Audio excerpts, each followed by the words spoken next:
জাতীয় দলের জার্সিতে জামাল ভুঁইয়া কি তার বিদায়টা দেখতে পাচ্ছেন? ব্যাপারটা নিশ্চিত করে বলা না গেলেও ভারতের বিপক্ষে শিলংয়ের এই ম্যাচ শেষে কিন্তু জামাল ভুঁইয়া কিছুটা হলেও আঁচ করতে পেরেছেন যে তার জাতীয় দলের এই লাল সবুজ জার্সিতে সম্ভবত ক্যারিয়ারটা খুব বেশি লম্বা হতে যাচ্ছে না।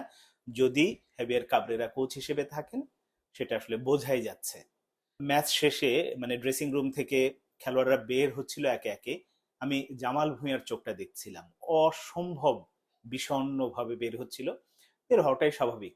মানে নিয়মিত অধিনায়ক, দলের সঙ্গে এসেছেন, প্রেস কনফারেন্স করেছেন, কথা বলেছেন, সবকিছুই সামনে থেকে একজন লিডার হিসেবে, ক্যাপ্টেন হিসেবে যেভাবে কথা বলা দরকার, কাজ করা দরকার, সেগুলোই করছিলেন। কিন্তু এই ম্যাচে, ভারতের বিপক্ষে এই ম্যাচে মূল একাদশে রাখেননি কোচ কাবরেরা।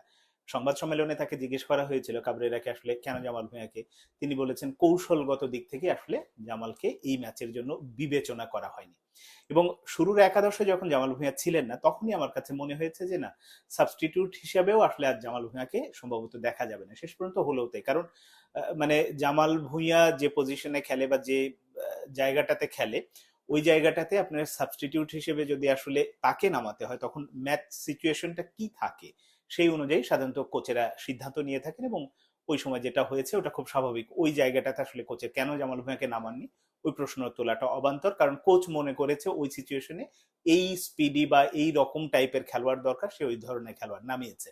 এটা স্বাভাবিক। কিন্তু শুরুর একাদশ, ওই যে বললাম, যখন ছিলেন না, তখনই আমার কাছে মনে হয়েছে জামাল ভুঁইয়া আজকের ম্যাচে খেলছেন, এবং শেষ পর্যন্ত হলো তাই। তো এই যে বিদায়টা, এক ধরনের লাস্ট অনেক দিন হলোই তো জামাল ভুঁইয়াকে আসলে পুরো 90 মিনিট খেলানো হচ্ছিল না।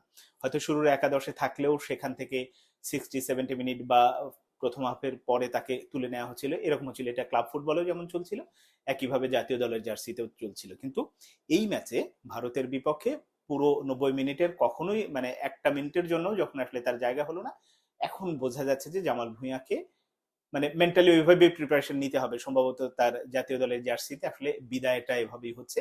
আগামী জুনে পরের ম্যাচ, এর মধ্যে জামাল লিগে ম্যাচ খেলবে, সবকিছু মিলে কি অবস্থা দাঁড়ায় বা কোন দিকে যায় পরিস্থিতি, সেটাই দেখার বিষয়। এখন জামাল ভুঁইয়া তো লিডার হিসেবেই ছিল।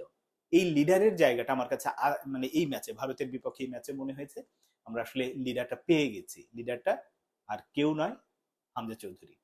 হামজা চৌধুরী আজকের ম্যাচে আমরা যদি একেবারে সাধারণ দৃষ্টিতে দেখি যে কি আর এমন খেলেছে বলার মতো, চোখে ধরার মতো কি কোনো রকম খেলা আছে? কিন্তু যারা ফুটবলটাকে একটু গভীরে গিয়ে দেখেন, একটু দৃষ্টিভঙ্গিটাকে সাধারণ দৃষ্টি থেকে অন্যভাবে দেখেন, তারা বুঝবেন যে এই ম্যাচের, ভারতের বিপক্ষে ভারত বাংলাদেশের এই ম্যাচে আসলে মূল পার্থক্যটাই গড়ে দিয়েছেন হামজা চৌধুরী। এটা তো আমি ম্যাচের খেলাগত দিক থেকে বলছি।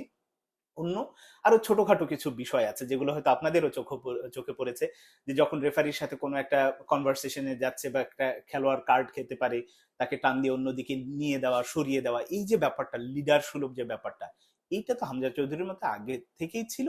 আজকের ম্যাচেও, ম্যাচ সিচুয়েশনে সেটা ফুটে উঠেছে। এবং এটা হচ্ছে বাংলাদেশ দলের জন্য অনেক বড় একটা পাওয়া। সে শুধু মাঠে ভালো খেলে না, ভালো নেতা হয়ে ওঠার জন্য, দলের সাথে মিশে যাওয়ার জন্য তিনি কতটা সাধারণ মানুষ। আমি খেলোয়াড়দের সাথে কথা বলেছি বা অন্য টিম সংশ্লিষ্ট যারা আছে তাদের সাথেও কথা বলে, একেবারে আমরা বলি না বাংলায় যে মাটির মানুষ, হামজা চৌধুরী হচ্ছে সেই মাটির মানুষ। কখনোই আমি ইংলিশ প্রিমিয়ার লিগে খেলেছি, ইংল্যান্ডে খেলি, ইংল্যান্ডে বেড়ে ওঠা, ওই ভাব বা ওই ব্যাপারটা আদৌ একটুও নেই হামজা চৌধুরীর মধ্যে। এই কারণে সবার সাথে একেবারে অবলীলায় মিশে যাচ্ছেন। টোটাল টিমটাকে বড় ভাই হিসেবে, একজন নেতা হিসেবে যে ধরনের একটা একতা তৈরি করা দরকার, সংঘবদ্ধ করা দরকার একটা টিমকে, সেই কাজটা কিন্তু হামজা চৌধুরী খুব ভালোভাবেই আজকে ক্যাপ্টেন না হয়েও করেছেন। এবং এই যে করাটা, এই যে লক্ষণটা, আমরা জামাল ভুঁইয়াকে যদি আগামী দিনগুলোতে ওইভাবে নাও পাই, কিন্তু আমরা কিন্তু একজন নেতা পেয়ে গেছি। আমার কাছে মনে হয় যে জুনে যে ম্যাচটা হবে, একেবারে চোখ বন্ধ করে হামজা চৌধুরী হচ্ছে আর্মব্যান্ডটা, সেটা জামাল ভুঁইয়ার কাছ থেকে আসলে হামজা চৌধুরীকে হ্যান্ড ওভার করা উচিত। এটা আমার দৃষ্টিতে। আমি জানি না আমার সাথে একমত হবেন কিনা, এ বিষয়ে আশা করি আপনারা কমেন্টস করে জানাবেন। যে জুনে যে ম্যাচটা হবে, হামজা চৌধুরী হামজা চৌধুরীও খেলুক, জামাল ভুঁইয়া খেলুক, জামাল ভুঁইয়াটা অফিসিয়ালি যাতে আসলে তার আর্মব্যান্ডটা হামজা চৌধুরীর কাছে হ্যান্ড ওভার করে, এটা করলে। এবং আজকে যখন তপু বর্মন ইঞ্জুরির কারণে মাঠ ছেড়ে চলে গেল, ওই সময় আর্মব্যান্ডটা কাকে দেবে? আমার কাছে মনে হচ্ছিল হামজাকে দেবে।